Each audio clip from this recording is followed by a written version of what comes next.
আপু, আমার নাম রিমা। ঘটনাটি ঘটেছে আমার সাথে। তো সেই দিন আমি বাড়িতে পুরো একাই ছিলাম। আমার মা আমার এক আন্টির বাড়িতে বেড়াতে গিয়েছিল। ইদানিং কি যেন হয়েছে, মা ঘন ঘন আন্টির বাড়িতে বেড়াতে যায়। আর আমার আন্টি আমার মায়ের কাছে যখন যা চায় তখনই আমার মা সেটা দিয়ে দেয়।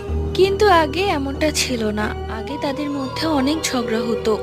তো মা যেহেতু নেই, আমার একটা অভ্যেস, মা যখনই আন্টির বাড়িতে অথবা কোথাও গেলে আমি ঘরের সমস্ত কাজ করি। আর মা এসে দেখে আমি ঘর কি সুন্দর গুছিয়ে রেখেছি। তো আমি তাড়াতাড়ি করে বিছানার চাদর সবকিছু চেঞ্জ করছিলাম। বালিশের কভার চেঞ্জ করতে গিয়ে মায়ের বালিশের ভেতর আমি একটা তাবিজ দেখতে পাই। তাবিজটা খুব ছোট ছিল। আমি সেই তাবিজটা আমার কাছে নিয়ে রাখি। আর ভাবতে লাগলাম, এটা আবার কিসের তাবিজ, বালিশের ভেতর কি করে এলো। পরের দিন একটা হুজুরকে আমি সেই তাবিজ দেখাই। সে বলে এটা কালো জাদুর তাবিজ।